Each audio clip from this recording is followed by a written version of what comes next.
వాళ్ళ అధికారంలో ఉన్నప్పుడు చేసినటువంటి అరాచకాలు అంతా ఇంత కాదు.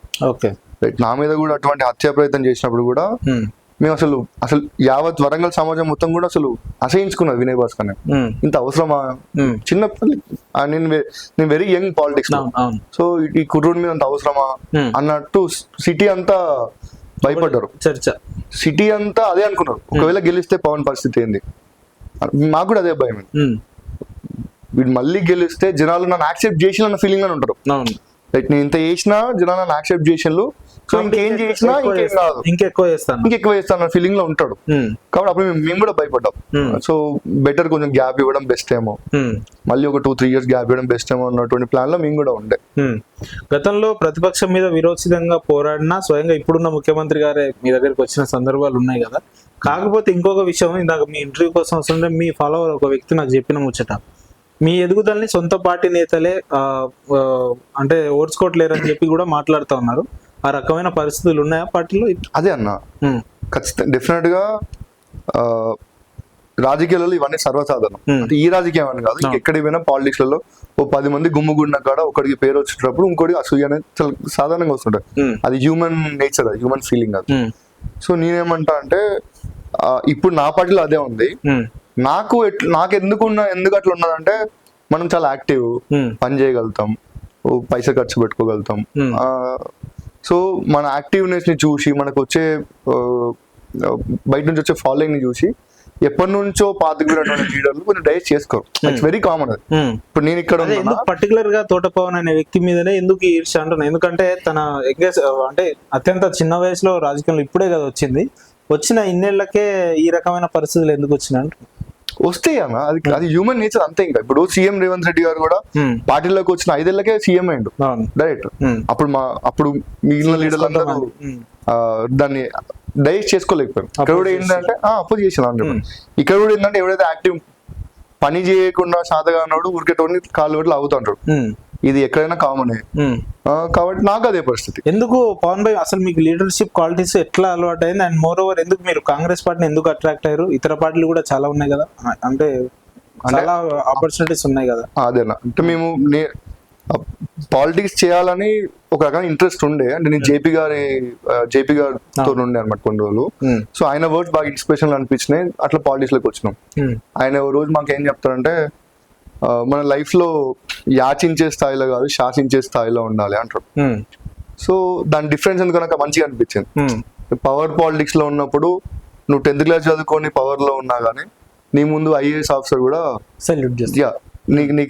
నీకోసం పని చేస్తాడు. సో అట్లా మన సర్వీస్ ఓరియంటెడ్ గా చేయవచ్చు. ఆ పవర్ పాలిటిక్స్ వేరే ఉంటుంది అన్నప్పుడు నాకు పాలిటిక్స్ ఇంట్రెస్ట్ అంటే చూద్దామని అనుకున్నాం. కానీ మనం వచ్చిన ideology complete different. Clean politics చేయాలి, ఇష్యూ బేస్డ్ పాలిటిక్స్ చేయాలనుకున్నాం, అట్లనే వచ్చినాం. పాలిటిక్స్ లలో పాలిటిక్స్ అనగానే కూడా కొంతమంది ఎట్లా అనుకుంటారంటే ఓ 10 మంది పిల్లలను వేసుకొని ఓ గ్యాంగులు ఫ్లెక్సీలు హోర్డింగ్లు పెట్టుకుంటా, లైక్ ర్యాలీలు ధర్నాలు ర్యాలీలు చేయగా నేను డిఫరెంట్ చెప్తా.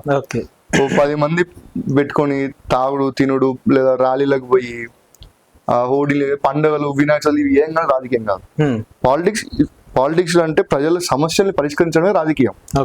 నువ్వు అది తప్ప నువ్వు అన్ని రౌడీజం, గుండాయిజం, కబ్జాలు, సెటిల్మెంట్ అన్ని అది రాజకీయం అంటే ఎట్లా?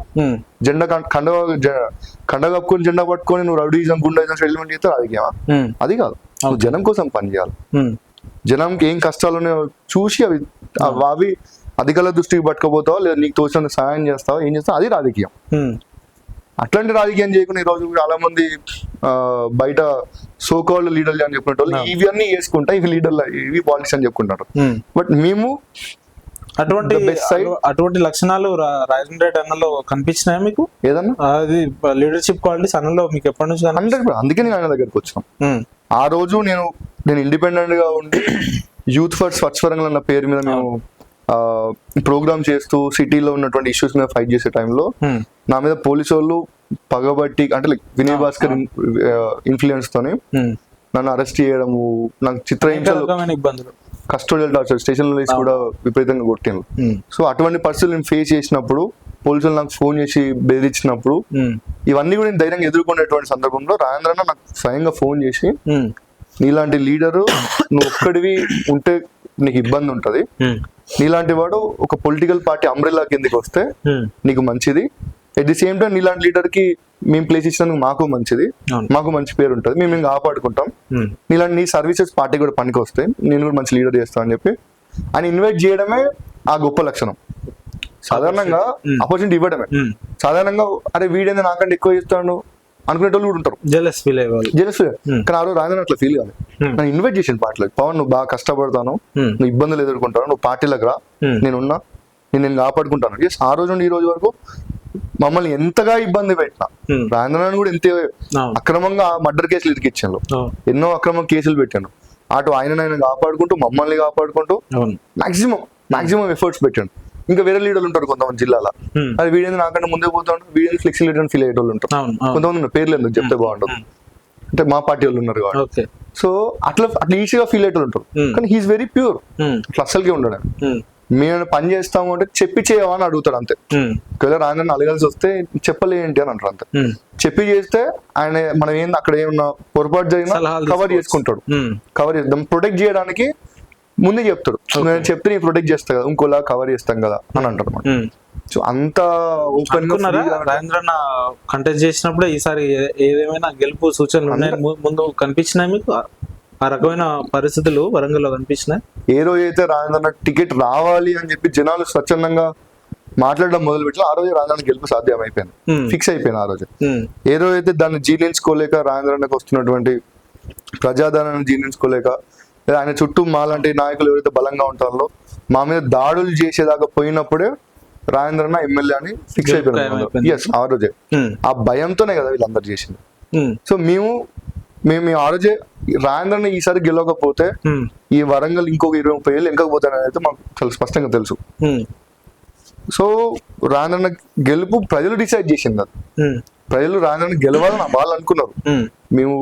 మేము పడ్డ కష్టాన్ని వాళ్ళు చూసి రాజేంద్రని గెలిపియాలి, తప్పదు, ఆ దుర్మార్గం ఓడగొట్టాలని చెప్పి జనాలు ఫిక్స్ అయ్యారు కాబట్టి ఇది సాధ్యమైంది. రాజేంద్ర అన్న అండతోటి తోట పవన్ అనే వ్యక్తి ఇక వేట మొదలు పెట్టిండు, ఒక పెద్ద టీం వేసుకొని వరంగల్ మొత్తం చుట్టుముడుతున్నారు అని చెప్తున్నారు. ఏం వేట అన్న, ఏం టీము, ఎక్కడిది? అదే అన్న, ప్రజల సమస్యలు ఎక్కడెక్కడ ఉన్నాయి, మేము గతంలో ఎక్కడెక్కడ హామీలు ఇచ్చిన సమస్యల మీద వేట మొదలు పెట్టి లాస్ట్ టైం వేరే రకంగా వినిపించింది. అందుకే అట్లాంటి వేటలు ఏం లేవు. రాజేంద్రన్న ఎలక్షన్ క్యాంపెయిన్ లో మేము కొన్ని దగ్గర పోయినప్పుడు మాకు వచ్చిన సమాచారం ఏంటంటే ఒక రోజు ఒక 10-20 మందిని వేసుకొని తిరుగుతాడు, బిల్డర్లని ఒక 4-5 కార్లు వేసుకొని వరంగల్ మొత్తం తిరుగుతాడు, అందరిని బెదిరిస్తాడు, వసూలు గీసులు చేస్తాడు అని అంటారు. వాస్తవమా? అట్లాంటి నేను వినాయక చందా వసూలు కూడా చేయన్నాను. ఓకే, సెటిల్మెంట్ వసూలు కాదు, వినాయక చందా వసూలు కూడా నేను, నాకు అట్లాంటి ఏం అలవాటు లేవు. నాకు రియల్ ఎస్టేట్ చేసుడు రాదు, సెటిల్మెంట్ అసలుకి రాదు. మొగుడు పిల్ల పంచాయతీలో, అన్నదమ్ముల పంచాయతీలో కూడా నాకు చేయరాదు. అవి అంతగా ఎంతగానో మాట్లాడితే ఆయన రిక్వైర్ మంచిగా ఉండను రా అని చెప్పడం తప్పితే నాకు ఏం రాదు. ఏం రాంది ఇంత మన వరంగల్ నగరంలో ఇంత పెద్ద ఆఫీస్ పెట్టుకొని ఒక 10 మంది పిల్లలు రోజు 24/7 మీ ఎమ్మటి ఉంటున్నారంటే ఫ్రెండ్స్ జనరల్. ఇప్పుడు జనరల్ యూత్ కి ఏంటంటే గ్యాదర్ అవ్వడం అలవాటు ఉంటది. అట్లా మనం ఉన్నామంటే అన్న కలవడానికి రకరకాల ప్లేసెస్ నుంచి చాలా మంది వస్తా ఉంటారు. ఏదైనా పని మీద ఉమ్మడి వరంగల్ జిల్లా నుంచి ఏదైనా పని మీద సిటీ హెడ్ క్వార్టర్ వచ్చినప్పుడు అన్న ఊర్లో ఉన్నావా అన్న అంటాం, ఇక్కడే ఉన్నా అన్నప్పుడు నేను ఎక్కడ కలవాలన్నా అని అంటారు. సో ఈ పంచాయతీ అంతా వాటికి మా ఇంట్లో పెడితే అసలుకే మా ఇంట్లో ప్రశాంతత ఉండదు. ఇంటికి ఊకే జనం వచ్చుడు పోడు చూస్తే ఇంట్లో దొబ్బుతారు కదా. సో అందుకొరకు బయట అక్కడ ఒక ఏరియా కలిస్తే బాగుండు అన్నట్టు ఎవరన్నా అంటే ఇక్కడ రండి అట్లాంటిది. బయట నుంచి వచ్చే వ్యక్తులకి ఆతిథ్యం ఇవ్వడానికి, దూరం నుంచి ఎవరైనా వస్తే భోజనం పెట్టి బువ్వ పెట్టి పంపించి చల్లగా కూర్చొని ముచ్చట పెట్టడానికి తప్పితే ఇంకా దేనికి వాడేది. ఎంతమంది వస్తుంటారు మీ దగ్గరికి? 10-15 మెంబర్స్ డైలీ 10-15 మంది కలవడానికి వస్తుంటారు. లోకల్ ఉన్నటువంటి కాలేజ్ స్టూడెంట్స్ కావచ్చు, లేదా బయట నుంచి వచ్చేటటువంటి యూత్ ఎవరన్నా ఉంటే కూడా ఏదైనా పనుల మీద వస్తే గవర్నమెంట్ ఆఫీసులో అన్న పనులు చెప్పన్న మాట్లాడినట్టు పోయి కలవడము.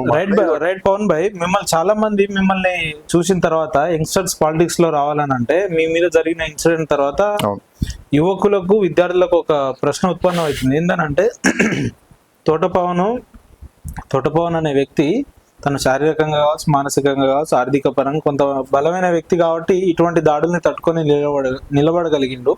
అతనికి బ్యాక్గ్రౌండ్ ఉంది, చేయగలిగిండు. వెన్ ఇట్ కమ్స్ టు అది మా మీద జరిగితే మా పరిస్థితి ఏందని అనుకునే యువకులకు యాజ్ యంగెస్ట్ పాలిటీషియన్ గా ఏం చెప్తారు వాళ్ళకి మీరు? నేను 100% అదే అన్నా. నేను పాలిటిక్స్ లోకి వచ్చిన రోజు ఒకటే డిసైడ్ అయినా, నేను 10 మందికి ఇన్స్పిరేషన్ గా ఉండాలి కానీ ఎగ్జాంపుల్ గా మారొద్దు అని. అంటే నేను ఇన్స్పిరేషన్ గా ఎగ్జాంపుల్ డిఫరెన్స్ ఏంది? నేను పాలిటిక్స్ లోకి వచ్చి ఫెయిల్ అయ్యి వెనకకు పోతే అరే పవన్ గారు వచ్చిండు పోయిండు అవసరం మారం అనుకని ఎగ్జాంపుల్ అవుతాడు. అదే నేను పాలిటిక్స్ లోకి వచ్చి ఎన్ని ఒడిదుడుకులు వచ్చినా ఎన్ని కష్టాలు వచ్చినా తట్టుకొని నిలబడి ఎదిగితే ఇన్స్పిరేషన్. అరే వాళ్ళ మనం పోవాలరా గ్రేట్ అనేటట్టు కావాలని చెప్పి ఈ రోజు ఎన్ని పరిస్థితులు వచ్చినా తట్టుకొని ఉన్నాం అన్న. ఇది అంత